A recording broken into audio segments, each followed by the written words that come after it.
laporan SPTJ dan SP3BP disampaikan ke BPKD.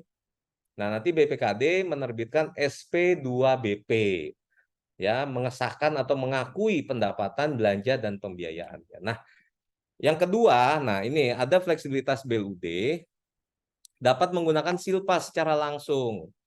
Jadi di awal tahun BLUD itu bisa mengeksekusi silpa.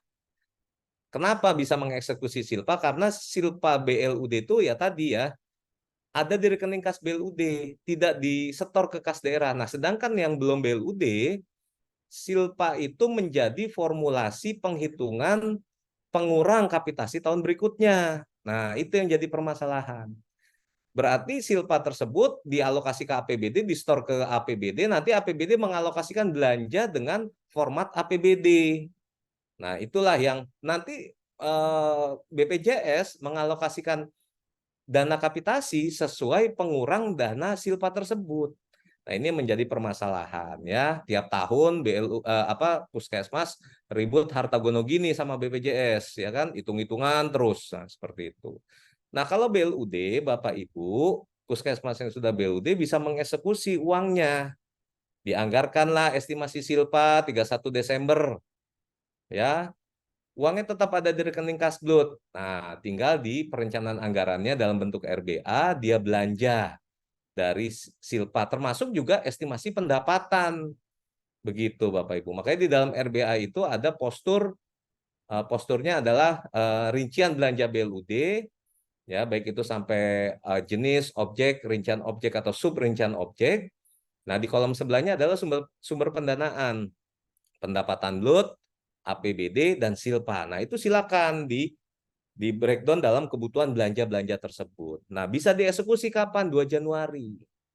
Ya, mengeksekusi belanja BLUD dari silpa itu 2 Januari. Kenapa BLUD punya fleksibilitas penggunaan silpa secara langsung mendahului perubahan APBD dalam kondisi mendesak? Karena sudah diyakini puskesmas atau apapun perangkat daerah awal tahun itu belum ada pendapatan. Ada pendapatan tapi kecil sekali. Apalagi di puskesmas berarti pendapatannya dari non kapitasi.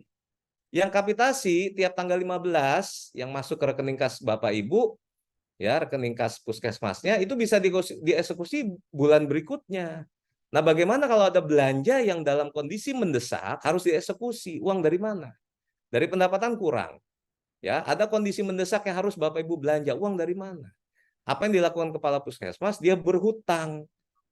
Nah, ini menjadi dilema ya. Ada uang di kantong nggak bisa dieksekusi, ya dieksekusinya nanti nunggu perubahan APBD, tapi ada kebutuhan belanja yang mendesak dia utang, kan jadi lucu. Padahal ada uang di kantongnya. Nah, ini permasalahan itu ada di puskesmas yang belum menerapkan BLUD. Nah, itu juga menjadi koreksi nanti puskesmas yang sudah BLUD kelakuannya seperti itu juga enggak. Kalau seperti itu juga namanya blud-bludan. Ya kan, blud-bludan tuh ya. Padahal nikmat BLUD itu adalah belanja yang bersumber dari silpa ini. Karena tadi dalam kondisi mendesak BLUD bisa mengeksekusi silpa. Nah, yang kedua, pendapatan BLUD itu bukan hanya dari kapitasi, tapi dari non kapitasi. Nah, mekanisme puskesmas yang belum BLUD, non kapitasi itu kan disetor. Apa non kapitasi? Klaim, retribusi, ya kan? Dan masyarakat yang belum menggunakan BPJS. Nah, atau retribusi tadi ada tarifnya. Nah, itu semua sebagai non kapitasi. Non kapitasi itu disetor ke kas daerah. Nah, sedangkan kalau BLUD itu punya 2 pendanaan, yaitu kapitasi, ada 3 pendanaan, kapitasi, non kapitasi dan APBD yang secara normatif dengan mekanisme dari pendapatan BLUD yang kapitasi dan non kapitasi itu diatur tersendiri oleh BLUD untuk yang dana belanja dari APBD sesuai mekanisme APBD. Begitu Bapak Ibu. Jadi aturan-aturan ini sudah menegaskan bahwa pentingnya menerapkan BLUD pada bidang kesehatan khususnya di puskesmas. Makanya melalui momen ini ya event ini untuk didorong penerapan BLUD pada puskesmas ya. Yang sudah BLUD juga harus dilihat ya apakah sudah melakukan fleksibilitas yang sebagaimana diatur dalam ketentuan aturannya itu Permendagri 79/2018 ya, begitu Bapak Ibu. Nah, ini yang menjadi faktor penghambat dalam implementasi BLUT. Di internal itu selalu bilang begini, Pak, kami mau jadi BLUT, SDM kami belum mampu menjalankan itu. BLUD tidak mempersyaratkan kemampuan SDM. Terus lagi yang paling penting ya, Pak, kami mau BLUD apakah harus diakreditasi? Ya, akreditasi kaitannya dengan kebutuhan Sarpras dan SDM. BLUD tidak melihat itu. BLUD tidak mempersyaratkan akreditasi. Terus yang ketiga, Pak, untuk menerapkan BLUD kami harus mencapai pendapatan tertentu, Pak. Loh, berarti salah kita menafsirkan BLUD itu. Dianggapnya BLUD untuk mencari pendapatan. Seperti itu kah? Nah, kan jadi begitu pertanyaannya. Nah, BLUD tidak melihat permasalahan yang itu tadi kami sampaikan, ya. Intinya esensi BLUD adalah untuk meningkatkan pelayanan, malahan di dalam PP dan Permendagrinya ditambahkan tidak diutamakan mencari keuntungan. Dan dalam pengaturan BLUD, penerapan BLUD itu diutamakan bidang kesehatan. Makanya direspon oleh Kementerian Teknis. Kementerian Kesehatan mewajibkan penerapan BLUD pada puskesmas. Memang dirasakan ya, ini mungkin Bapak Ibu juga yang hadir di sini ada dari eksternal, susah merubah pola pikir Bapak Ibu. Tadi belum dianggap penting BLUD itu. Ya, baik ini faktor internal maupun eksternal. BLUD belum dianggap penting, Pak. Ya. Karena apa? Belum menjadi prioritas. Padahal secara ketentuan aturan BLUD itu diwajibkan. Kalau Bapak Ibu Faskesnya tidak BLUD, nah sudah pasti Bapak Ibu akan berkutat dengan regulasi yang berlaku umum tersebut. Nah, terjawab tadi permasalahannya. Pak, kami kalau BLUD harus mampu dulu Pak SDM-nya. Loh, dengan BLUD lah Bapak Ibu bisa merekrut non-ASN. Non-ASN yang ditempatkan di puskesmas, ya non-ASN yang punya kompetensi untuk membantu pekerjaan-pekerjaan kita. Ya, makanya BLUD dapat merekrut non-ASN untuk kebutuhannya. Apakah kebutuhan itu yang sifatnya tenaga medis, tenaga kesehatan, maupun non-namet dan non-nakes tersebut. Nah, silakan dipenuhi itu ya dengan melalui mekanisme rekrutmen BLUD yang diatur dengan peraturan kepala daerah. Nah, kita paham Bapak Ibu di berjalannya pelayanan di puskesmas. Puskesmas ini saya punya istilah 4L. Lu lagi. Ya kan? Perawat jadi bendahara, bidan jadi bendahara, ya dokter jadi bendahara. Semuanya bendahara. Nah, bisa dibayangkan karena apa?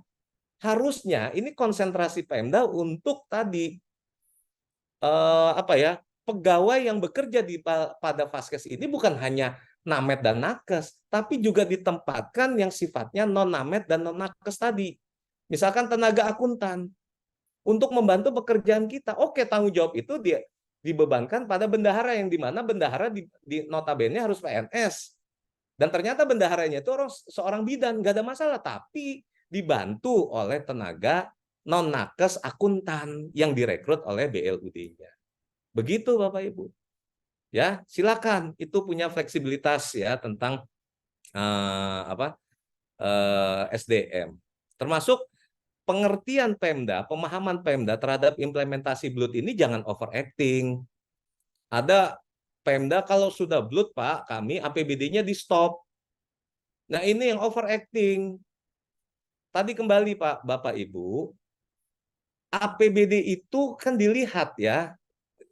Menjawabnya begini Bapak Ibu, BLUD-nya diterapkan pada perangkat daerah. Perangkat daerah wajib APBD enggak? Wajib Pak Wisnu. Nah, ternyata perangkat daerahnya adalah perangkat daerah layanan dasar urusan wajib bidang kesehatan. Wajib nggak APBD? Ya kembali ke situ. Nah, kebutuhan APBD silakan lengkapilah dengan apa yang menjadi kemampuannya. Dalam hal ini kebutuhan pendanaan kesehatan udah mayoritas dari APBN. Melalui BOK, melalui DAK, atau DAK non-fisik, baik itu DAK fisik pun juga masuk ke Faskes. Dalam hal ini melalui Dinas Kesehatan. Itu kan dana APBN semua. Loh APBD-nya apa? Silakan porsinya. Bukan dalam hal ini APBD-nya dikurangi, masalah bertambah atau berkurang itu normatif karena ada kebutuhan pendanaan atau kemampuan pendanaan dia. Tapi bicara stop itu tidak boleh.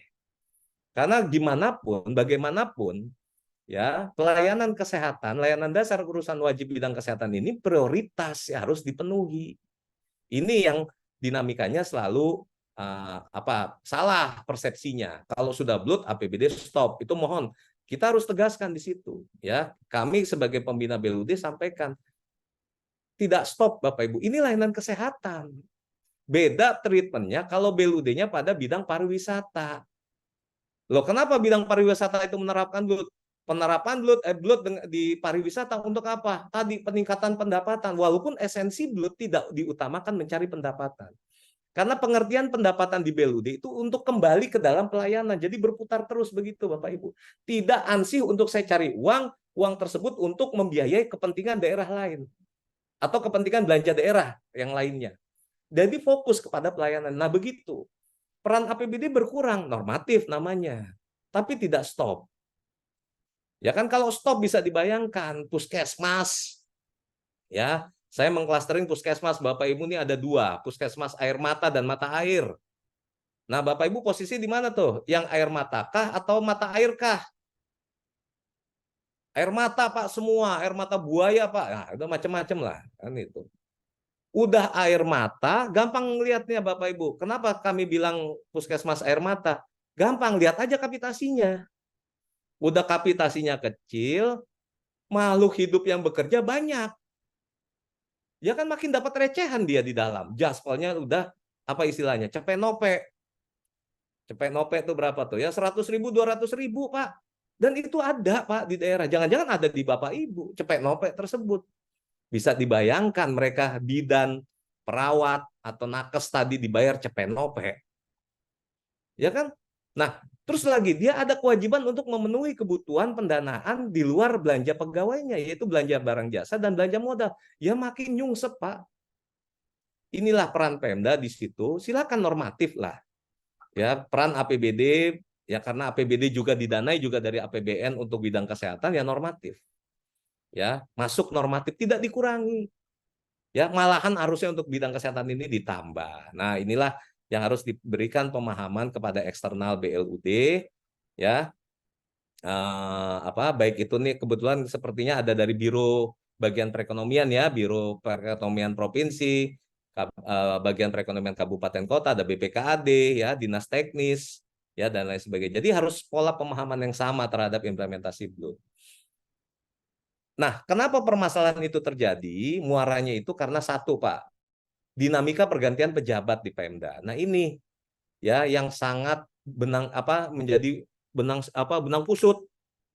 Mohon maaf, kepala daerah ya punya hak prerogatif untuk mengangkat beliau ke dalam posisinya. Apakah pertanyaannya the right man in the right place enggak? Nah, makanya yang paling sentral dalam penerapan BLUD, mohon maaf bukan menafikan tusi lainnya, yang paling sentral dalam penerapan BLUD itu di eksternal adalah BPKAD karena terkait dengan keuangan BLUD yang bagian yang tidak terpisahkan dari pengelolaan keuangan daerah dan bagian hukum atau biro hukum.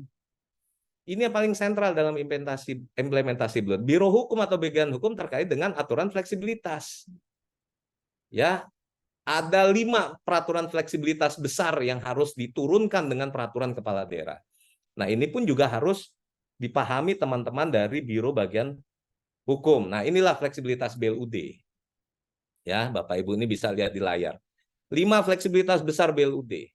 Kabupaten Sanggau sudah mengatur apa di sini? Nah, kebetulan Kabupaten Sanggau sudah BLUD ya. Nah, ini sudah punya peraturan kepala daerah apa?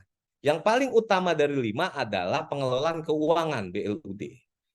Nah, makanya di dalam pengelolaan keuangan BLUD ini ada spesifikasi. Ya, uang dikelola di kas BLUD, dari uang diterima, uang diolah sampai jadi belanja, sampai keluar sekian nominal itu harus ada mekanisme yang mengatur. Ya, siapa melakukan apa, siapa bertanggung jawab apa. Nah, itulah harus diatur. Ya, masuk yang namanya RBA, rencana bisnis dan anggaran. Isinya RBA itu RBA pendapatan, RBA belanja, RBA pembiayaan. Ya, bagaimana nyusunnya, bagaimana mengajukannya, bagaimana menetapkannya, dan bagaimana merubahnya. Ini ada pengaturan khusus di dalam BLUD. Nanti RBA bagian yang tidak terpisahkan dari RKA dinas. Masuk dibahas di PPKD, dibahas di TAPD. Nanti TAPD merekomendasi bahwa untuk dilanjutkan menjadi APBD, ditetapkanlah Perda APBD oleh PPKD ya, melalui pengesahan yang normatif sesuai ketentuan peraturan perundangan. Jadi DPA. Nah, masuk ke tataran pelaksanaan dan penatausahaan. Yang paling sentral dalam implementasi pengelolaan keuangan bulat adalah, mohon maaf Bapak Ibu, adalah siapa? Kasubag TU. Kasubag TU Puskesmas adalah Menteri Keuangan bulat. Makanya di Permenkes 43 dia juga tegas ya, menegaskan bahwa penguatan tusi Kasubag TU harus memahami pengelolaan keuangan daerah dan pengelolaan keuangan teknis lain. Ini Bapak dalam BPKD. Makanya tusi Kasubag TU ini sangat sentral Bapak Ibu. Bidang siapa nih? Ya, makanya kami menyebutnya sebagai Menteri Keuangan. Minus. Ya, maaf, kami tidak melihat apakah orangnya berkualitas, qualified Pak atau enggak. Kami enggak tahu. Pokoknya Bapak Ibu Kasubag TU dalam pengelolaan keuangan bulat ini harus tampil paling depan sebagai garda terdepan. Kepala Puskesmas silakan keluar. Ya, yang laki-laki bisa merokok, yang perempuan bisa belanja-belanja. Nah, silakan tinggal tunggu laporan. Yang mengerjakan itu adalah Kasubag TU dan pasukannya itu bendahara. Nah, itu harus diatur dalam peraturan kepala daerah, termasuk ya porsinya pemimpin bulutnya yaitu kepala puskesmas yang bertanggung jawab terhadap kebijakan umum dan kebijakan keuangannya. Terus ada pelaporan pertanggungjawaban dan akuntansi. Ini semua pengelolaan keuangan BLUD Bapak Ibu. Ya, di luar keuangan ada SDM remunerasi, ada tarif, ada pengadaan barang jasa dan kerjasama. Ini semua harus diatur dalam menjadi peraturan kepala daerah sebagaimana amanat di Permendagri 79 tahun 2018. Nah, kami kembali ke slide di awal Bapak Ibu. Semua itu ada dasar hukum. BLUD ada dasar hukum ya yang melandasinya. Ya, dikuatkan lagi dengan aturan teknis yaitu peraturan Menteri Kesehatan terkait dengan puskesmas, ada Permenkes 43 2019. Dan ini menjadi hukum positif ya. Sekarang kan ada Omnibus Law tuh kesehatan ya. Undang-Undang 17 2023 di dalamnya juga mengatur rumah sakit dan puskesmas. Pengaturan puskesmas ya itu tadi Permenkes 43 2019. Nah, inilah dasar hukum BLUD, ada undang-undang, ada PP, ada Permendagri ya. Nah, kami juga dengan Kementerian Kesehatan, Bapak Ibu, ya, punya target dalam membeludekan puskesmas sampai tahun 2024 itu harus terpenuhi, ya, harus terpenuhi 90% dari total puskesmas se-Indonesia. Nah, alhamdulillah yang sudah menerapkan BLUD di posisi sekarang itu ada puskesmas ya, ada kurang lebih 5.600 Bapak Ibu, ya. Dari 11.000 puskesmas seluruh Indonesia. Nah, silakan nanti ya Bapak Ibu melalui Dinas Kesehatan Provinsi Kalbar itu bisa berkoordinasi dengan Dinas Kesehatan Kabupaten didorong penerapan BLUD pada puskesmas ya. Ini contohnya melalui kegiatan ini Bapak Ibu. Nah, persyaratan BLUD itu tidak susah ya. Ini persyaratan umumnya. Harus ada lembaganya terlebih dahulu, yaitu ya bisa dibilang harus ada bentuk UPT atau ya puskesmas itulah pelayanan masyarakatnya. Ya, adakah pendapatan atau potensi pendapatan dari masyarakat? Oh ya, kami dulunya objek retribusi jasa umum Pak Wisnu di retribusi pelayanan kesehatan. Nah, kita sudah bagian yang tadi ada pendapatan atau potensi pendapatan dan juga kami menerima dana kapitasi. Ya, dana kapitasi itu digunakan untuk jaspel dan operasional. Melayani masyarakat secara langsung sudah pasti. Nah, yang terakhir adalah calon BLUD ini, puskesmas ini ada 3 persyaratan BLUD, yaitu persyaratan substantif, persyaratan teknis, dan persyaratan substantif, persyaratan teknis, dan persyaratan administratif. Persyaratan substantif itu dilihat dari tugas fungsi. Ya, Bapak Ibu udah jelas tadi fungsinya pelayanan masyarakat kah? Ya, itu udah masuk dalam kriteria. Ya, sebagai penyedia barang jasa atau pengelola dana khusus atau pengelola wilayah atau kawasan tertentu atau kawasan khusus ya, maaf. Terus ada persyaratan teknis, yaitu direkomendasi oleh kepala dinas semacam kajian atau telaahan staf, apakah puskesmas saya ini layak dan berpotensi tidak untuk menerapkan BUD. Ya, silakan Bapak Ibu buat kajian ya, telahan staf itu ya berangkat dari ketentuan aturan. Ya, ketentuan aturan tadi Permenkes 43 mewajibkan. Terus dalam kesulitan dalam pelaksanaannya. Nah, endingnya adalah didorong untuk menerapkan BUD sesuai ketentuan peraturan perundangan. Nah, itulah semacam kajian atau telahan staf. Makanya dalam hal persyaratan teknis ini direkomendasi oleh kepala dinasnya. Nah, yang terakhir, BLUD menyusun yang namanya ini Bapak Ibu, persyaratan administratif. Nah, persyaratan administratif BLUD itu ada 6. Dari 6 yang paling penting 4, yaitu SPM, tata kelola, Renstra, dan laporan keuangan. Bapak Ibu tidak perlu khawatir, kami Kementerian Dalam Negeri dengan Kementerian Kesehatan sudah menerbitkan modul penyusunan dokumen administratif BLUD Puskesmas. Barang ini dipakai contekan dalam Bapak Ibu menyusun tadi dokumen SPM, tata kelola, Renstra, dan laporan keuangannya. Nanti silakan saya titip ke panitia untuk filenya, yaitu dokumen ini ya Bapak Ibu. Silakan dipelajari ya. Ini menjadi persyaratan utama substantif Bapak Ibu. Nah, ini prosesnya ya. Kepala puskesmas nanti masing-masing puskesmas menyusun dokumen, yaitu dokumen administratif ya, SPM, tata kelola, Renstra, dan laporan keuangan, disampaikan kepada kepala dinas. Nanti kepala dinas bersurat kepada kepala daerah melalui sekda ya, untuk menyampaikan dokumen administratif BLUD untuk dilakukan penilaian. Nah, itu Bapak Ibu. Nanti kepala daerah dalam hal melakukan penilaian BLUD membentuk tim penilai melalui SK beliau, SK kepala daerah. Nah, SK kepala daerah tentang tim penilai ini, yaitu anggota tim penilai, yaitu ketuanya Sekda merangkap anggota, sekretarisnya PPKD merangkap anggota, anggotanya adalah Dinas Teknis, Bapeda, Inspektorat, ya, terus ada bagian hukum, bagian organisasi, bagian ekonomi. Nah, apalagi sekarang bagian ekonomi, perekonomian itu adalah Menteri Koordinator.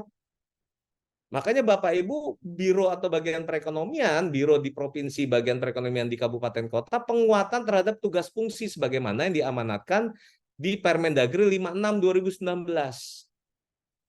Itu sangat luar biasa tusinya Bapak Ibu itu. Makanya kami selalu menyebutnya sebagai Menteri Koordinator. Nanti melalui beliaulah Kabak Perekonomian, ini proses BLUD-nya. Makanya nanti kepala daerah, disposisi pertama itu adalah ke bagian perekonomian atau dalam hal ini melalui asisten. Ya, mungkin asisten di posisi ke kabak perekonomian. Nah, itu bagaimana proses penilaian dokumennya, dibentuk tim penilai dan lain sebagainya itu melalui biro bagian perekonomian ya. Nah, nanti tim penilai ya dalam proses penilaiannya itu bekerja paling lama 3 bulan ya dalam menilai dokumen tersebut. Dalam melakukan proses penilaian, tim penilai dapat berkoordinasi dengan Kementerian Dalam Negeri melalui Ditjen Bina Keuangan Daerah, yaitu ada di tempat kami Bapak Ibu, yaitu di Subdit BLUD. Nah, sifat koordinasi itu sifatnya dalam bentuk FGD misalkan. Atau Bapak Ibu datang ke Jakarta buat rapat di salah satu hotel, nanti mengundang kami sebagai narasumber ke sana untuk bagaimana proses penilaian itu. Nah, makanya dalam proses penilaian diharapkan semua pejabat yang sebagai tim penilai itu wajib hadir. Karena disitulah menentukan ya penilaian apakah puskesmas Bapak Ibu ini layak menerapkan BLUD atau tidak. Ya, nanti penerapan BLUD itu pun juga tidak susah Bapak Ibu, yaitu dengan SK kepala daerah. Penetapan BLUD itu dengan surat keputusan kepala daerah, tidak dalam bentuk peraturan, tidak dalam bentuk apalagi perda, nggak ada itu. Jadi cukup dengan surat keputusan kepala daerah Bapak Ibu, ya. Ini yang harus juga kami sampaikan dalam implementasi BLUT ya, nanti ya Bapak Ibu, harus penguatan peran Pemda dalam pembinaan BLUT dalam hal ini yang dilakukan oleh Biro Bagian Perekonomian sebagai menteri koordinatornya. Setelah BLUD, Bapak Ibu kuatkan regulasi yang dibutuhkan dalam implementasi pengelolaan BLUD. Regulasi keuangan, regulasi SDM, remunerasi, regulasi tarif, regulasi pengadaan barang jasa, dan regulasi kerjasama. Nah, ini harus dikuatkan dalam bentuk peraturan kepala daerah. Makanya tadi dalam membentuk peraturan kepala daerah ada hubungannya erat dengan biro atau bagian hukum.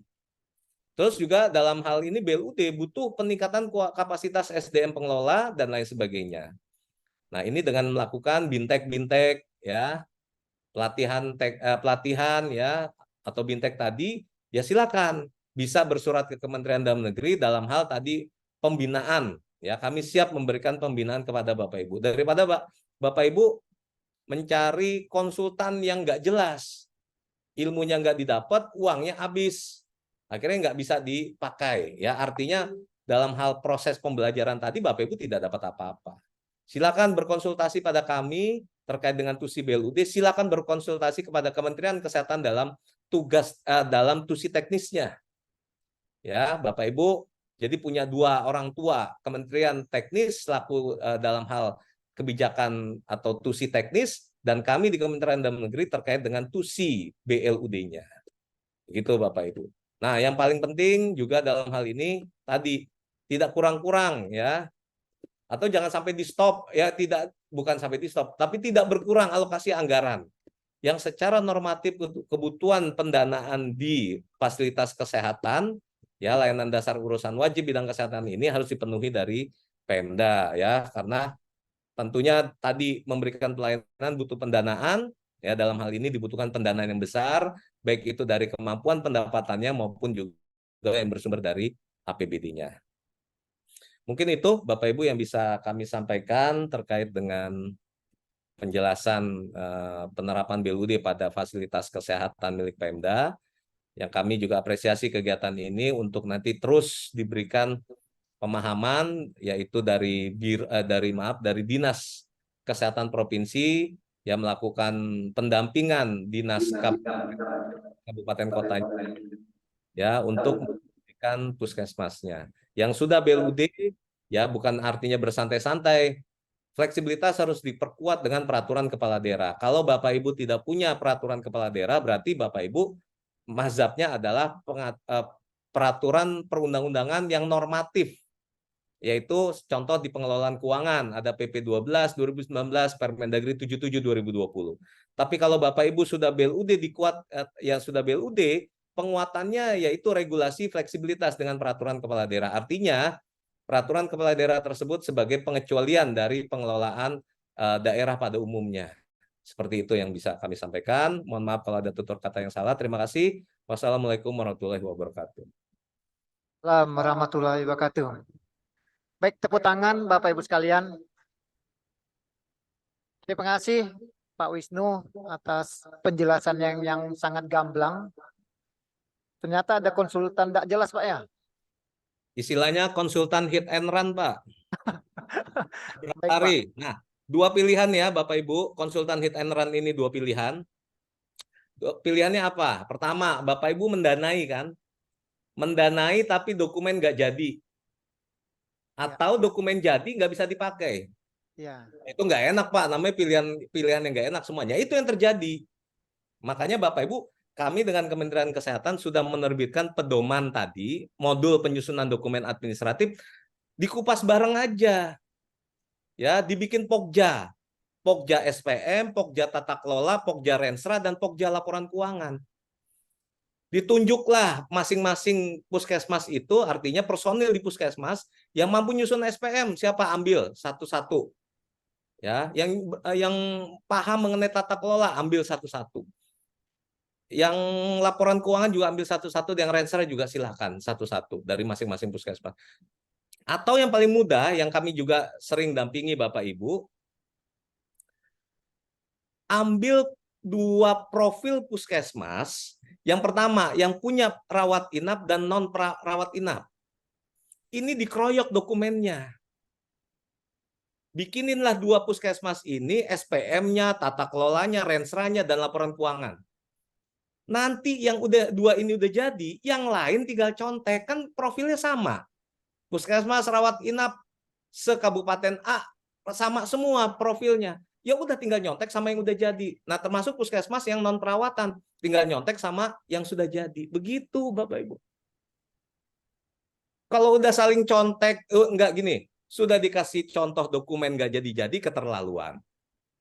Contoh dokumen suruh kami sampaikan untuk Bapak Ibu bedah. Bikin pokja, nggak jadi-jadi juga, keterlaluan juga. Nah, makanya dalam hal ini ya silakan nanti bisa berkoordinasi dengan kami melalui dinas teknis, baik itu di provinsi maupun kabupaten kota, atau silakan minta bersurat pendampingan penyusunan dokumen administratif BLUT Puskesmas ke Kementerian Dalam Negeri. Nah, begitu Bapak Ibu ya. Surat resmi kami juga akan memfasilitasi untuk itu. Kami banyak pelatihan yang memang diberikan pelatihan itu oleh Kementerian Dalam Negeri, bukan lembaga yang abal-abal. Lembaga yang abal-abal narsumnya nggak tahu dari mana. Ya mohon maaf terjadi seperti itu. Akhirnya pemahaman Bapak Ibu nggak nyampe gitu. Ya, nggak, apalagi narsumnya tersebut mohon maaf tidak memahami konsep dari BLUD, apalagi tusinya Bapak Ibu. Yang pada tusi Bapak Ibu. Nah, begitu yang kami sampaikan. Terima kasih. Baik, Pak. Jadi nanti sebagai kontak dan lain sebagainya akan kami informasikan kepada peserta juga, Pak ya, kalau ingin bersurat dan lain sebagainya. Baik, Bapak Ibu sekalian, banyak yang disampaikan oleh Pak Wisnu, tentunya terkait dengan fleksibilitas BLUD, esensi BLUD itu sendiri, dan lain sebagainya. Kita buka diskusi, Pak ya. Ya, silakan Pak. Baik, Bapak Ibu sekalian yang ingin bertanya dan diskusi, kami persilakan 3 penanya. Mohon disebutkan nama, instansi, dan asalnya. Silakan.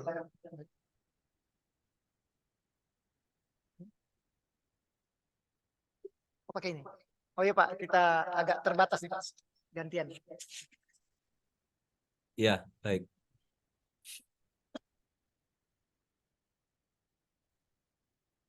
Ini ada dari Sambas nggak ya Bapak Ibu? Ada Pak, saya Pak.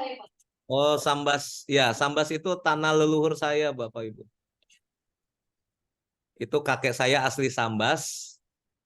Ya, semua keluarga saya pakai urai. Ini ada urai Helwan. Nah, ini pasti orang Sambas ini.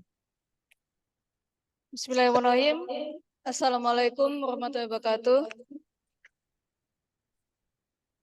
Waalaikumsalam ya. Terima kasih Pak Wisnu atas paparannya. Eh, Kami di Kabupaten Sambas sudah sejak Ya, tahun 2012 BLUD. Tapi kayaknya kalau mendengar dari paparan Pak Wisnu, kami itu kayaknya masih prematur gitu Pak.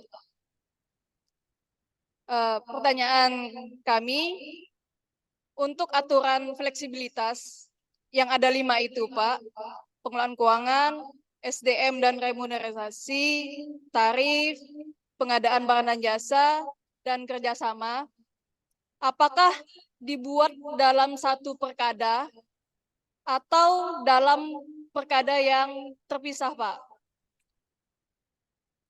Pertanyaan kedua, terkait penggunaan silpa, kami di BPKAD membutuhkan dokumen dalam bentuk apa, Pak?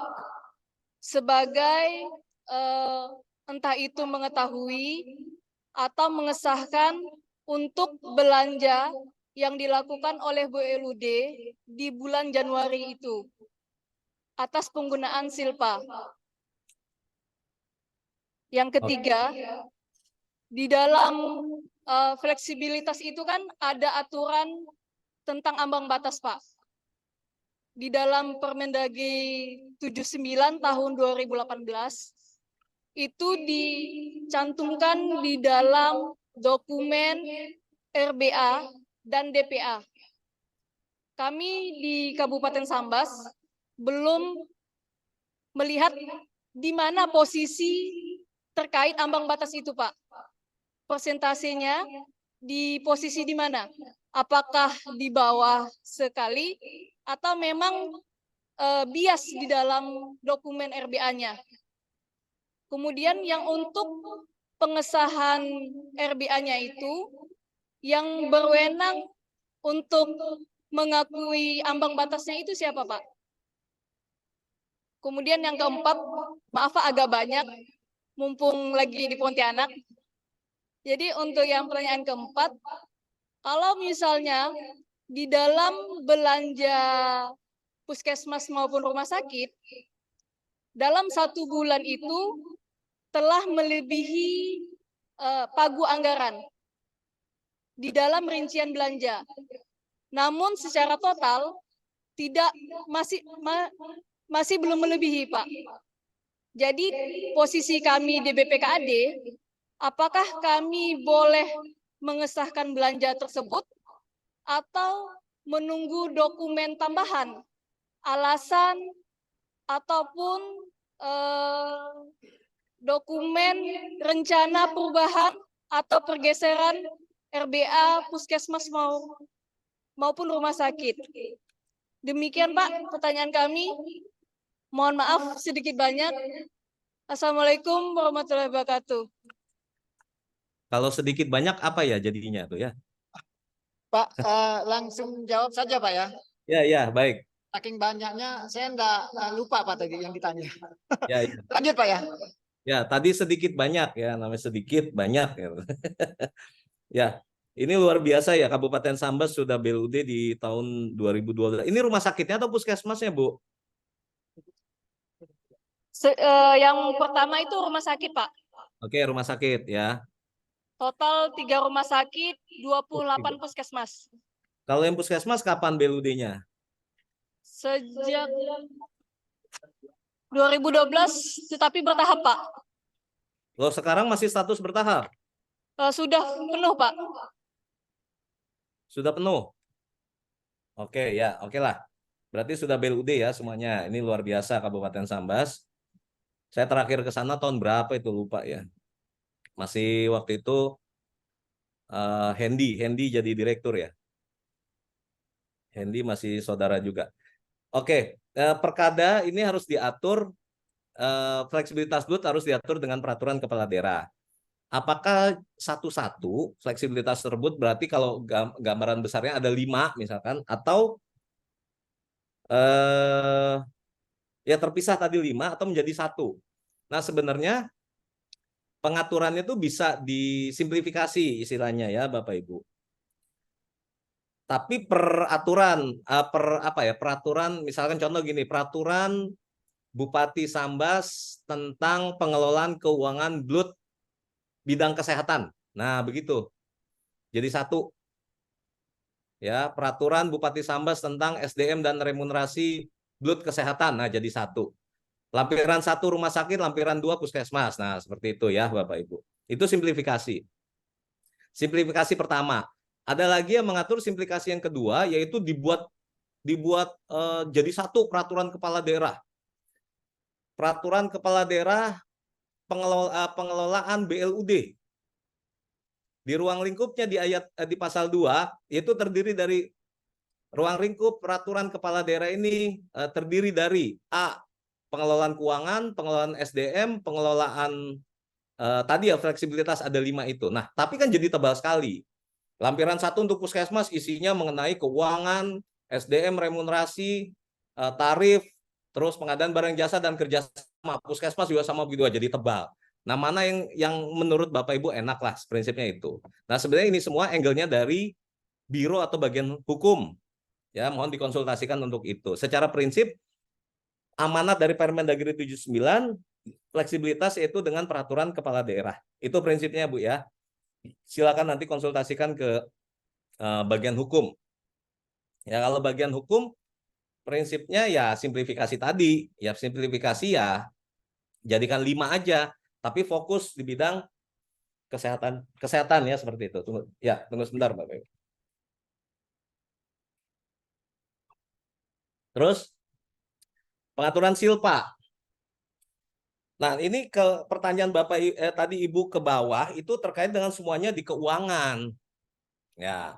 Makanya peraturan Bupati Sambas tentang pengelolaan keuangan BLUD itu harus detail semua Bapak Ibu. Tadi yang kami sampaikan di dalam pengelolaan keuangan aja ada RBA. RBA pendapatan. Pendapatan bulat ada 4. Jasa layanan, hibah, hasil kerjasama, lain-lain pendapatan bulat yang sah. Itu dijelaskan apa jasa layanan. Jasa layanan itu apa aja. Ya, hibah itu baik terikat maupun tidak terikat. Terus kerjasama BLUD, kerjasama operasional maupun kerjasama pemanfaatan barang milik daerah itu apa aja. Terus lain-lain pendapatan bulat yang sah, jasa giro, bunga bank, ya, terus komisi, diskon dan lain sebagainya. Nah itu dijelaskan ya, sebagaimana seperti Permendagri 79. Nah terus di belanja.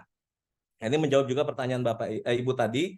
Di belanja bulat ada operasional dan modal. Di operasional ada belanja pegawai, belanja operasional, belanja barang jasa. Nah, di belanja modal ada 6 belanja modal ya, seperti itu. Nah, itu dijelaskan belanja modalnya apa aja. Nah, terus di belanja itu ada fleksibel budget di BLUD atau dikenal dengan ambang batas. Nah, ambang batas Bapak Ibu bisa melihat dengan realisasi pendapatan versus realisasi 2 tahun terakhir, ya, atau di berjalannya tahun anggaran sekarang, diestimasi sampai 31 Desember berapa pendapatan dibandingkan dengan realisasi. Nanti ketemu persentase, misalkan 20%. Itu ada formulasinya di Permendagri 79, cara menghitungnya ada, Bapak Ibu, ya. Atau Bapak Ibu sudah pernah punya buku pedoman pengelolaan keuangan bulat yang tebalnya 800 halaman? Itu cara belajar mudahnya ya dibakar, diseduh, diminum. Ya, kalau agak pahit kasih madu atau gula. Udah ada yang punya belum? Itu Kabupaten Sambas punya nggak? Pengelolaan keuangan bulat yang tebalnya 800 halaman. Alhamdulillah punya, Pak. Itu udah Tapi pusing belum kan? lengkap. Nah, itu dipelajari. Nah, itu sebenarnya isi dari keuangan BLUD. Itulah segala mekanisme yang ada di dalam pengelolaan keuangan bulat. Ada formulasi ambang batas, bagaimana formulasi. Nah, amanat di dalam buku tersebut itu ada surat Pak Dirjen ya untuk dipakai Pemda sebagai acuan dalam menyusun peraturan bupati, peraturan wali kota tentang fleksibilitas pengelolaan keuangan BLUD. Di situ mengatur ambang batas formulasinya seperti apa. Ya. Nah, ambang batas itu persentasenya jangan diatur dalam peraturan kepala daerah, tapi formulasinya. Karena kalau Bapak Ibu mengatur itu persentasenya disematkan di dalam peraturan kepala daerah, misalkan sudah diformulasikan 20%. Nah, itu akan ngunci 20% terus. Sedangkan pendapatan di BLUD bisa fluktuatif, bisa naik, meningkat terus ya misalkan. Tapi terkunci dengan 20%. Contoh penggunaan ambang batas, Bapak Ibu ditetapkan di APBD murni definitifnya, pendapatan bulat itu kan estimasi semua ya, 1.000. Nah, pendapatan sama dengan belanja. Berarti 1.000 rencana pendapatan Bapak Ibu sudah di breakdown dalam bentuk belanja 1.000. Nah, ternyata di berjalannya waktu tahun anggaran, sebelum perubahan, Bapak Ibu sudah mencapai 2.000 pendapatannya. Berarti kan belanja yang 1.000 awal itu di dalam RKA dan DPA terbaca, tapi yang 1.000 yang baru belum ada. Nah, cara mengeksekusi yang 1.000 pendapatan terlampaui tadi dengan menggunakan ambang batas 20%. Nah, 20% itu kali 1.000, berarti Bapak Ibu bisa maksimal belanja Rp200. Ya kan gitu. Caranya gimana? Rubah RBA. Nah, rubah RBA menambah kuantitas dari belanjanya tersebut. Ya, karena ada uang. Ini masalahnya ada uang, ada kebutuhan belanja. Ada uang enak, kita bisa mengeksekusi dengan dieksekusi melalui ambang batas. Pakai 20% tadi berarti bisa maksimal Rp200. Nah, ternyata Rp200 ini Bapak Ibu masih banyak kebutuhannya belanja. Sudah habis Rp200 ini. Nah, sisanya 800 kan? Nah, terhadap pelampauan ambang batas itu ya kan persentase ambang batas sudah dipakai tapi melampaui lagi, Bapak Ibu ada kebutuhan, ada uangnya 800, silakan mengeksekusi menggunakan yang 800, Bapak Ibu minta izin kepada bupati, wali kotanya. Nah, dengan cara apa? Ya ada surat permintaan. Nah, disitulah menggambarkan semula menjadi itu, Bapak Ibu. Nah, terhadap penggunaan ambang batas 20%, Bapak Ibu rubah RBA. Membelanjakan yang 800, rubah lagi RBA. Nah, itu siapa yang mengeksekusi? Ya puskesmasnya melalui dinas teknisnya. Melaporkan ada kebutuhan belanja dengan narasi lah sedikit bahwa ada uang yang kami masih membutuhkan belanja yang besar. Belanjanya apa aja? Ini. Dengan melalui perubahan RBA. Kan kita dikasih eksklusif, Bapak Ibu. Yang berubah itu adalah RBA. Kalau ditanya RBA berapa kali berubah? Suka-suka sesuai kebutuhan. Tapi tidak saben minggu rubah RBA. Namanya nggak punya RBA kita itu. Nah, silakan RBA itu berubah. Makanya RBA terkoreksi ada 3 penyebabnya. Pertama, pergeseran. Kedua, penggunaan ambang batas. Ketiga, apa? Koreksi silpa. Nah, sama seperti silpa, Bapak Ibu sudah mengeksekusi silpa sesuai dengan apa yang didefinitifkan di dalam RBA.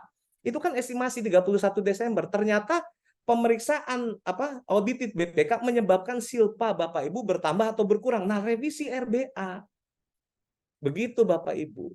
Nanti tinggal semua itu ditampung besarnya di dalam mana? Perubahan APBD. Itu Bapak Ibu ya. Nah, tadi terkait dengan ambang batas jangan diatur di perkadanya, tapi dinarasikan di RBA. RBA narasi aja. Ambang batas atau ambang batas BLUD ditetapkan berdasarkan perkada nomor sekian tahun anggaran 2023 misalkan sebesar 20%. Jadi gimana peraturan kepala daerah formulasinya, kita berubah itu RBA narasinya, persentasenya juga akan berubah. Nah, itulah tidak mengunci di situ ya. Jadi ambang batas dinarasikan di dalam RBA, pengaturannya dengan peraturan kepala daerah formulasinya. Nah, dokumennya tadi yaitu surat permohonan. Kalau menggunakan 20%, maaf sebentar. Kalau yang 20% tidak perlu. Permohonan itu kalau menggunakan terhadap pelampauan 20%-nya, uangnya masih ada 800, silakan eksekusi dengan minta izin kepada bupati atau wali kotanya. Nah, jadi semua itu di dalam dokumen RBA, termasuk ambang batas, termasuk penggunaan silpa dan lain sebagainya. Melalui RBA, siapa yang mengesahkan RBA? RBA disahkan karena gini Bapak Ibu, RBA bagian yang tidak terpisahkan dari RAPBD. RBA mengikuti proses penetapan APBD. Yang mengesahkan RBA adalah kepala BLUD-nya. Dalam hal ini kepala puskesmas, direktur rumah sakit. Begitu Bapak Ibu, RBA itu disahkan oleh dia untuk bagian yang tidak terpisahkan dari RKA dinas. Dibahas di PPKD. Ya, dibahas di TAPD. Kembali ke PPKD, disahkanlah APBD jadi DPA. Nah, BLUD menyesuaikan terkait dengan pembahasan tersebut melalui RBA definitif yang menjadi satu kesatuan nanti disahkan dalam bentuk DPA oleh PPKD, begitu siklusnya Bapak Ibu. Ya. Nah, dasar DPA itulah BLUD belanja baik itu bersumber dari pendapatan BLUD-nya termasuk juga dari APBD-nya. Ya, termasuk perubahan-perubahan itu Bapak Ibu. Perubahan RBA itu disahkan oleh pemimpin BLUD, dilaporkan ke PPKD. Nanti PPKD mencatat itu semua di perubahan APBD. Kebiasaan mereka semula menjadi itu ditampung nanti semuanya di PPKD. Ya, di perubahan APBD oleh PPKD. Termasuk pengesahan pendapatan, belanja dan pembiayaan yang normatif yang mereka laporkan secara berkala.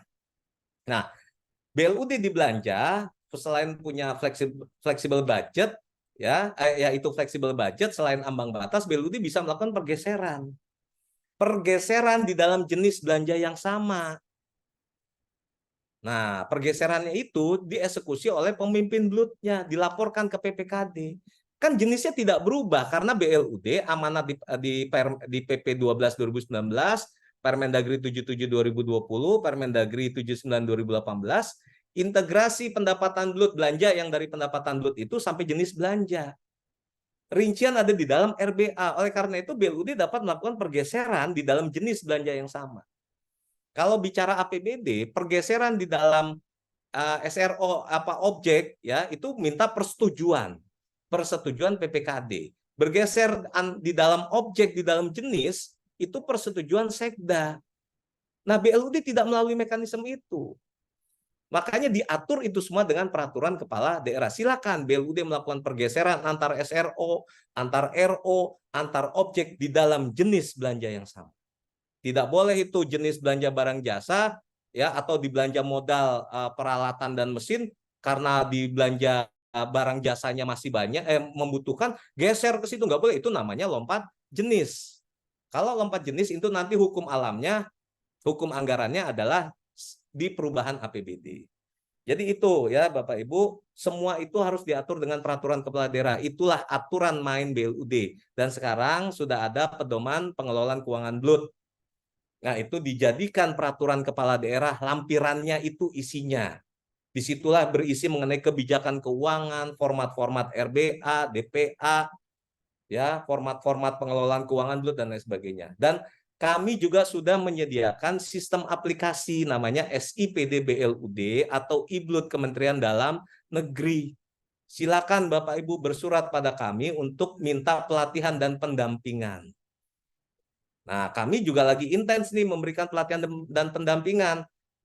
Minggu ini, ya mohon maaf Bapak Ibu, mungkin kurang informasi kami juga ke tempat Bapak Ibu. Kami akan adakan pelatihan itu di Bali tanggal 12 sampai dengan 14 Oktober. Ya, tapi silakan kalau mau mengikuti bisa japri saya ya, karena juga kami dengan akademisi ya. Di situ ada kontribusi ya untuk dilatih ya, seperti itu Bapak Ibu. Demikian yang bisa kami sampaikan, terima kasih.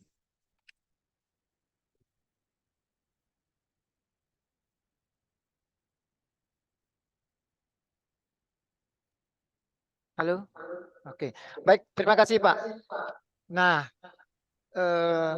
dari BKAD sudah ada yang bertanya, dari Dinas Kesehatan, ya, Puskesmas, ya, sebentar Pak, ada satu nih Pak.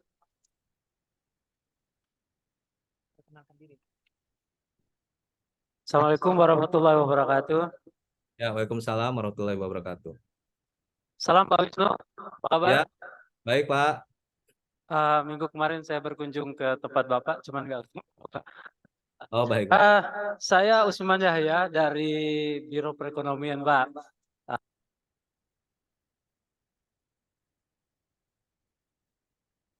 Ya Pak, Halo, tes. Ya, ya. silakan. Pak Wisnu, mungkin saya tertarik dengan apa yang Bapak sampaikan tadi. Pertama mungkin saya apresiasi kepada panitia yang sudah mengundang kami untuk ikut kegiatan workshop BLUD ini. Nah, beberapa hal yang sering Pak Wisnu sampaikan, baik langsung maupun di grup itu bahwa perekonomian itu sebagai Menko, Pak. Nah, mungkin sedikit saran dari Pak Guru, bagaimana mengimplementasikan hal tersebut di dalam pembinaan BLUD yang ada di kabupaten kami. Di khusus BLUD kesehatan di kabupaten kami, Kabupaten Bengkayang. Bengkayang ini sebelahnya Sambas, Pak Wisnu.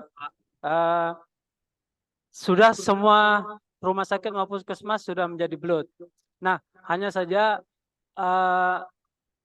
partisipasi quote-unquote kami kurang Pak di bagian perekonomian. Artinya tiba-tiba sudah jadi BLUD dan sebagainya tanpa ada keterlibatan yang Pak Wisnu sampaikan sebagai Menko tadi. Itu mungkin yang terjadi sebelumnya. Nah, Pak, yang kedua Pak Wisnu terkait dengan penyiapan beberapa peraturan kepala daerah, Pak. Karena BLUD ini kan ada dinas teknisnya, ada juga keuangan yang akan melakukan pembinaannya. Nah, peran bagian perekonomian tadi Pak, di antara mereka berdua itu, yang kata Bapak sebagai Menko tadi, terkait dengan beberapa peraturan kepala daerah yang harus siapkan. Nah, kalau di BUMD, terkait semua peraturan daerah, itu disiapkan semua di bagian perekonomian Pak. Turunan dari perda-perda tentang BUMD disiapkan di bagian perekonomian, Pak.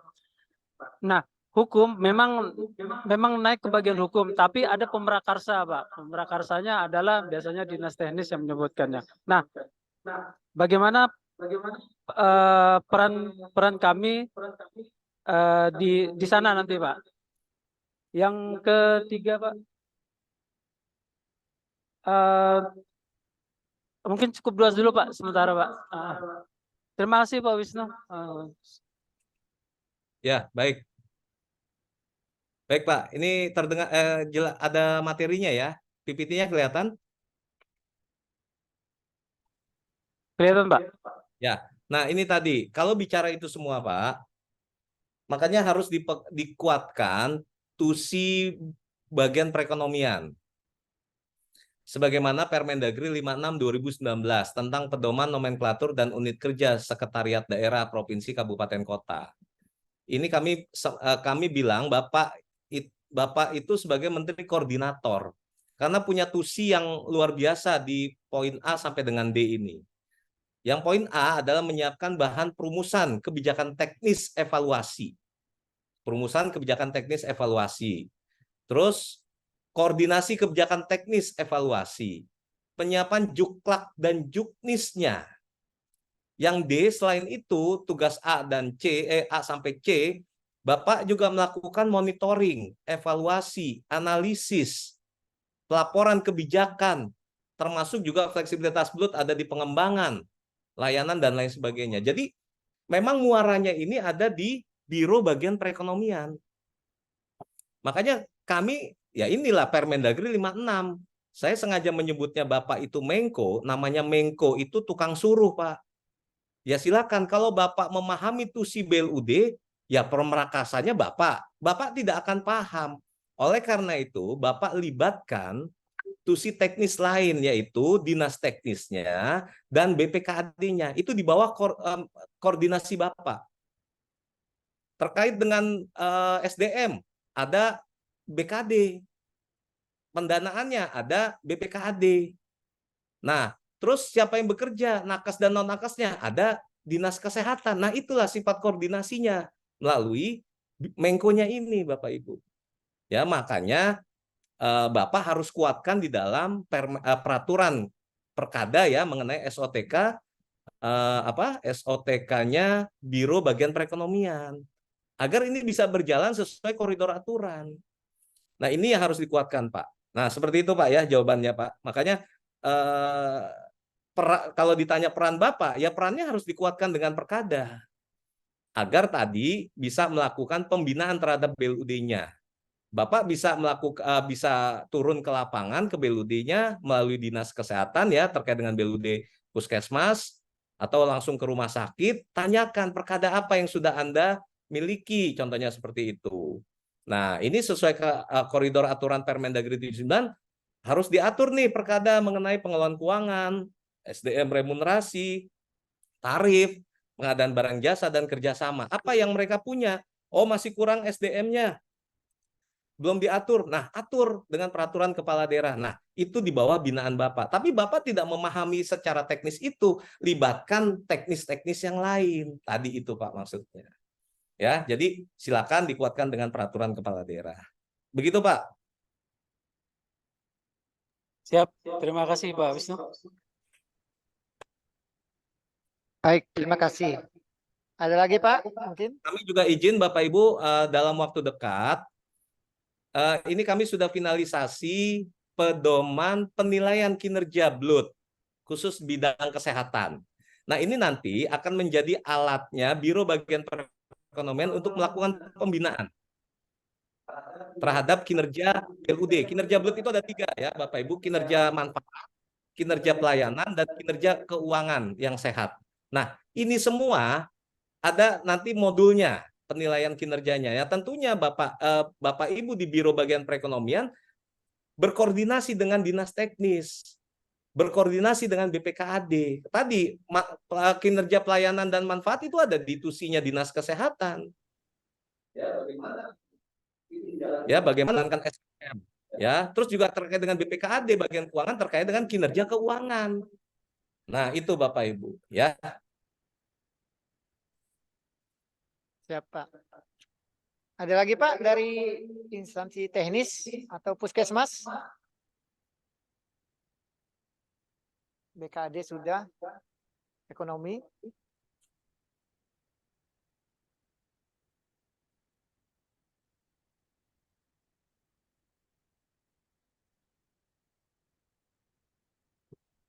Nanti itu Pak ya, mohon pedoman dan sebagainya bisa disampaikan Pak. Ya, siap Pak. Nanti forward ke Pak Agus ya. Pak Ya, Haris. Pak Haris, Pak Haris. Ya, Pak Haris untuk nanti dokumen apa tuh pembentukan blutnya puskesmas, terus SM Mendagri tentang penilaian blutnya. Ya seperti itulah Pak. Sama ini nanti saya juga titipkan juga contoh peraturan kepala daerah fleksibilitas blut. Ya, Ada Pak. 5 peraturan kepala daerah, nanti saya titipkan ke Bapak untuk di-share ke teman-teman BPKAD, ya teman-teman BLUD-nya untuk ya ini menjadi ada contoh ya contoh menyusun peraturan kepala daerah fleksibilitas BLUD tersebut. Nanti mohon Pak Haris japri saya ya untuk itu. Ya, baik Pak. Kalau kurang-kurang paham ya konsultasi Pak, ya konsultasi ke Jakarta, ya atau kalau perlu Pak Wisnu kami minta didampingi dalam penyusunan peraturan kepala daerah tersebut, kami siap mendampingi Bapak Ibu, apalagi di pengelolaan keuangan ini sangat sangat spesifik ya kalau untuk BLUD, makanya bukunya aja sampai 800 halaman Pak. Ya, Ibu tadi yang di BPKD Sambas sudah pernah baca, ya saya yakin bisa mules-mules itu, ya. Ya kalau belajar cepatnya tadi dibakar aja Bu. Ya, begitu Bapak Ibu. Baik Pak. Saya belum khatam itu bacanya. Aduh, masih banyak yang harus dipelajari. Memang luar biasa untuk BLUD ini. Ada lagi Bapak Ibu sekalian? Ya, satu lagi Pak.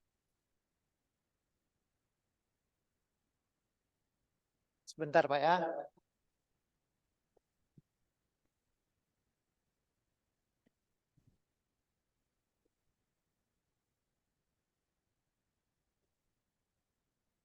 Baik, terima kasih. Assalamualaikum warahmatullahi wabarakatuh. Waalaikumsalam. Perkenalkan, nama kami Irwan dari Puskesmas Paloh, Sambas, Pak. Jadi yang ingin kami tanyakan adalah terkait tadi masalah silpa, Pak. Selama ini kami di Puskesmas untuk memanfaatkan silpa masih menunggu perubahan Pak di bulan Oktober seperti itu. Terkait apa yang telah Bapak sampaikan tadi adalah bahwa sebenarnya silpa itu bisa dimanfaatkan di awal tahun seperti itu. Jadi bagaimana caranya Pak untuk kami bisa memanfaatkan silpa itu di awal tahun? Yang kedua adalah terkait masalah pembayaran hutang jasa yang biasanya kan pada akhir pelayanan di bulan Desember kan ada beberapa hal yang tidak bisa dibayarkan oleh BPJS kan. Biasanya untuk layanan di bulan Desember baru bisa dibayarkan oleh BPJS itu di bulan Januari. Seperti itu sehingga ada hutang jasa kepada tenaga kami. Jadi apakah terkait masalah pembayaran hutang itu bisa langsung dibayarkan setelah ada pembayaran dari contohnya BPJS ataupun pada saat perubahan? Karena selama ini yang kami laksanakan adalah untuk pembayaran hutang jasa tersebut adalah menunggu perubahan Pak. Demikian yang dapat kami sampaikan, mungkin dapat pencerahan dalam hal ini Pak. Terima kasih. Oke, baik, terima kasih Bapak dari Sambas juga. Nah, prinsipnya gini Pak, tadi pengaturannya di dalam peraturan pengelolaan keuangan BLUD Pak. Selama peraturan pengelolaan keuangan bulat itu sudah diatur di dalamnya mengenai silpa, ya itu yang dilaksanakan. Tapi kalau kami lihat ya pembinaan di lapangan, Bapak Ibu hanya mengatur sebagaimana di Permendagri 79. Silpa dapat dibelanjakan dalam kondisi mendesak. Mendesak itu ada kriteria di pasal 95 Permen 79. Program kerja layanan dasar masyarakat yang belum dianggarkan atau tidak cukup anggarannya. Kedua, ya kalau ditunda akan berakibat fatal pada pelayanan, maksudnya di Pemda dan juga masyarakat. Nah, Bapak Ibu belum detail, mendesak itu di belanja-belanja BLUD, yaitu belanja pegawai, belanja barang jasa, belanja modal, apa yang mendesak? Makanya di dalam peraturan kepala daerah itu, itulah ruang kompromi antara BLUD dengan BPKAD. Versinya belanja mendesak di pegawai, ya jangan versinya BLUD. Ya silakan dikelirkan di dalam perkada itu. Mendesak belanja pegawai, Bintek mendesak nggak? Ayo, ya kan mendesaknya versi siapa? Alasan mendesak karena apa? Loh kalau itu ditunda akan berakibat fatal. Apa fatalnya? Kan jadi pertanyaan ke situ. Nah, makanya perkada itu menjadi ruang kompromi pengaturan di BLUD. BPKD menunggu itu.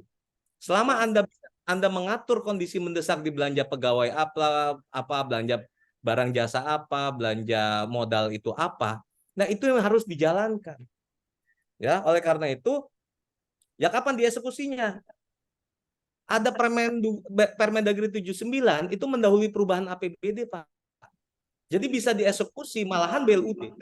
Silpa itu diestimasi 31 Desember waktu menyusun APBD, waktu menyusun RBA, yang mekanismenya RBA itu bagian dari RAPBD, dia mengestimasi 31 Desember.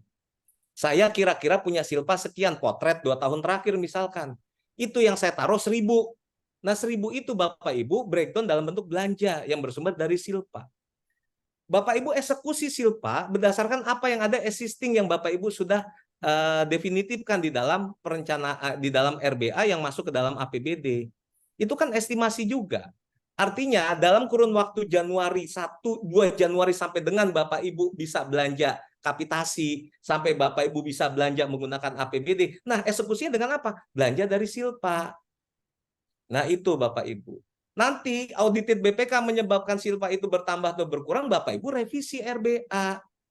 Nah, makanya yang begitu-gitu itu ada nggak pengaturannya dalam peraturan kepala daerah? Kalau belum ada ya direvisi untuk memperkuat posisinya.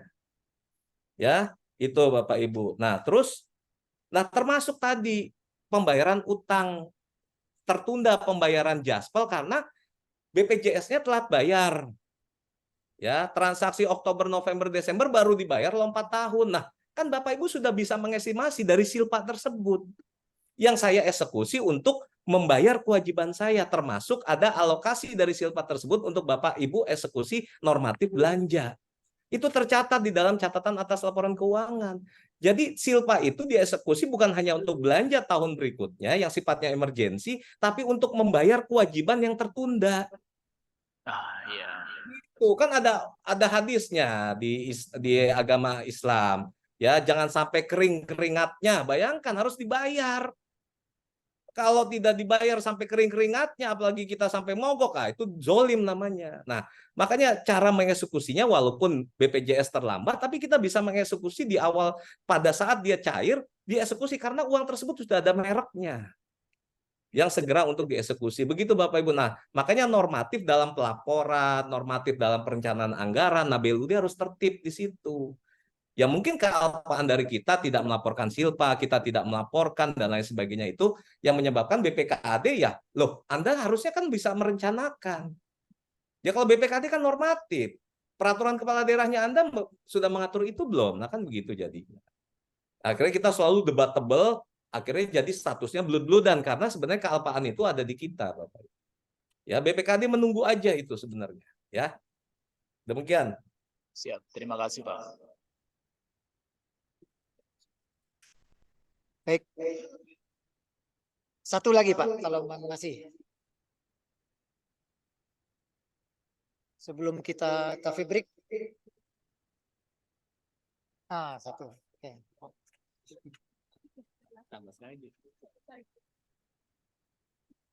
Bismillah. Bismillahirrahmanirrahim. Assalamualaikum warahmatullahi wabarakatuh. Waalaikumsalam warahmatullahi wabarakatuh. Perkenalkan saya Iwan Kasubag TU dari Puskesmas Sekura, Kabupaten Sambas, Pak.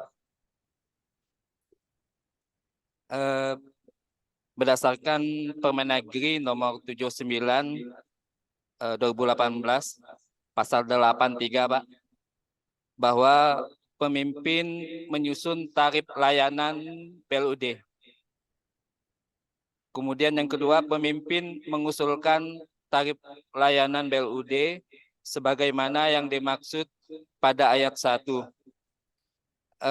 Pertanyaan saya adalah, bagaimana Pak mekanisme untuk penetapan tarif layanan BLUD berdasarkan Permendagri tersebut? Karena memang di Kabupaten Sambas untuk tarif layanan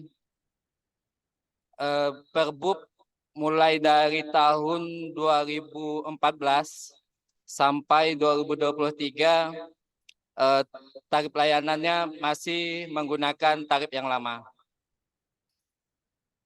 Kemudian tahun 2024 nanti kemungkinan Puskesmas akan melakukan perekrutan tenaga BLUD, Pak. Pertanyaannya, apakah perekrutan BLUD boleh untuk tenaga yang baru atau hanya terbatas untuk tenaga BLUD yang dari tahun sebelumnya? Karena mengingat Permenpan untuk perekrutan tenaga kontrak untuk tahun 2023 sampai November kalau tidak salah, Pak, 2023. Mungkin fleksibilitas dari BLUD, apakah ada perlakuan terkait dengan perekrutan tenaga kontrak BLUD, Pak? Mungkin itu saja pertanyaan saya.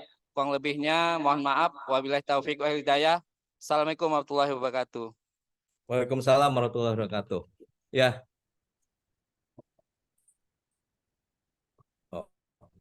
Ya, baik Pak. Terdengar suara saya?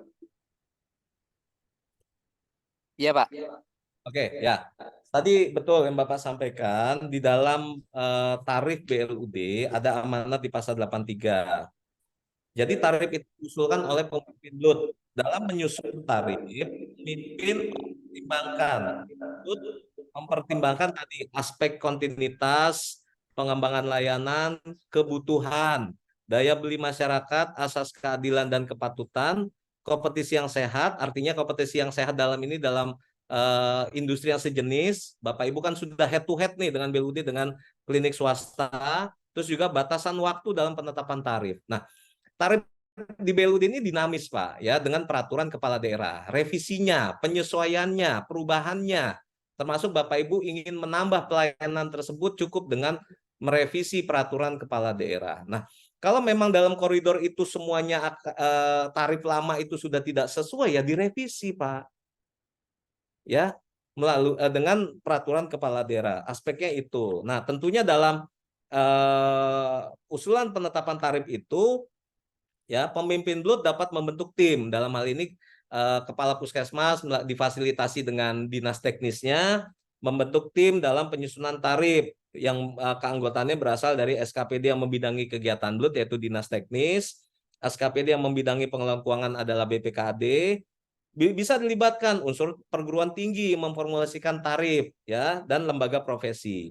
Nah, karena tarif BLUD selain mempertimbangkan tersebut, BLUD menyusun tarifnya berdasarkan unit cost, Pak. BLUD menyusun tarif unit cost itu untuk membenturkan kebutuhan pendanaan Bapak Ibu dengan apa yang Bapak Ibu dapatkan. BPJS itu bayarnya murah meriah, Pak. Ya, artinya BPJS kan banyak pasien jajan susah, Pak. Ya, susah banget tuh karena dibayarnya murah meriah. Nah, fungsi unit cost itu untuk tahu berapa sih sebenarnya saya mengeluarkan dana atau biaya untuk melayani seorang pasien, misalkan begitu, Pak. Itu fungsi unit cost, Pak. Makanya tapi unit cost itu yang bukan dibebankan kepada masyarakat, bukan, tapi menjadi basic Bapak Ibu dalam menetapkan tarifnya. Nah, tadi kembali lagi kedua, kebijakan pemerintah. Ya, yang kedua, Bapak Ibu sudah menghitung unit cost. Ada kebijakan pemerintah. Dalam hal ini ada pelayanan yang digratiskan. Nah, tadi kembali komitmennya Pemda terhadap gratis pelayanan itu tentunya kan juga harus diperkuat dengan kebutuhan pendanaan. Visi misi kepala daerah ya paling manjur jualan 2 Bapak Ibu. Ya, nanti kepala daerah baru nih ya, gratiskan pendidikan, gratiskan kesehatan. Bahasa gratis sama dengan uangnya ada enggak? Kan begitu. Ya, jangan semuanya menjadi alokasi dari pembayaran BPJS, penguatan dari APBD-nya. Nah, oleh karena itu, sejalan dengan visi misi nanti kepala daerah untuk itu, Pak. Jadi prinsipnya tarif yang sudah ada itu direvisi mengacu pada pasal 83 ya untuk lebih ada penyesuaian di situ, Pak. Terus lagi yang kedua pertanyaan Bapak terkait dengan SDM, fleksibilitas BLUT dapat merekrut non ASN berdasarkan kebutuhan, profesionalitas dan kemampuan keuangan. Nah, bicara SDM itu kan ada korelasinya dengan SPM, Pak. SPM itu bagaimana terpenuhnya SDM dan Sarpras, Pak. Di SDM, Bapak sudah menghitung belum anjap ABK? Anjap ABK saya di puskesmas saya, satu puskesmas misalkan harus terpenuhi 50 orang, Pak. Tapi kondisi sekarang Bapak Ibu baru mempekerjakan 30 orang. Nah, 30 orang itu aja dari PNS maupun non PNS. Masih kurang 20 orang. Nah, berarti kan bisakah saya mencukupi 20 orang itu untuk memenuhi standar SPM saya, anjap ABK saya, 50 orang. Itu silakan. Atau menutupi kekurangan dari 30. Karena kemampuan keuangannya juga nggak ada, terbatas. Artinya Bapak Ibu yang tadi 30 berkurang jadi 3, tinggal 27. Tutupi lagi, cukupi lagi yang 3 personil tadi itu melalui rekrutmen BLUD. Bisa menutupi kebutuhan SDM, bisa juga dalam hal mencukupi kebutuhan SDM secara besarnya. Begitu Bapak Ibu. Itu diatur dalam peraturan kepala daerah tentang SDM BLUD. Ingat, SDM BLUD harus dihitung kemampuan keuangan BLUD-nya karena ini menjadi tugas BPKAD. BPKAD lah nanti yang menyetujui berapa komposisi dan jumlah SDM yang bekerja di BLUD. Nggak bisa kita selalu memaksakan kami harus memperkerjakan sekian orang untuk memenuhi SDM kami. BPKAD bilang warning dia, uang Anda tidak cukup. Nah, artinya untuk memenuhi itu kan bukan dari pendapatan BLUD semua, berarti silakan dialokasikan dari APBD. Intinya pelayanan harus berjalan sesuai dengan kebutuhan SDM tersebut. Begitu, Bapak.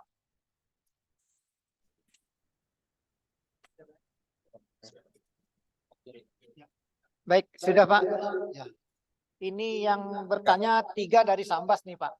Mungkin sinyal. Ya, Sambas semua ini kayaknya kampung halaman banyak bertanya nih. Sinyalnya monep ke Sambas Pak. Ya, kayaknya harus monep ke Sambas. Baik Pak, kami pikir cukup Pak. Baik, Untuk terima membuka kasih, Bapak. pemahaman tentang BLUD yang sudah berjalan atau belum di Kabupaten Pak. Ya, Bapak Ibu sekalian, beberapa hal yang dapat kami simpulkan. Yang pertama bahwa fleksibilitas BLUD sesuai dengan Permendagri tadi. Kemudian esensi BLUD meningkatkan pelayanan. Nah, kemudian tim teknis sangat berperan penting terhadap adanya BLUD ini. Kemudian pedoman nanti akan dibagikan. Nah, informasi yang kami harapkan juga terkait dengan pelatihan BLUD tadi, Pak.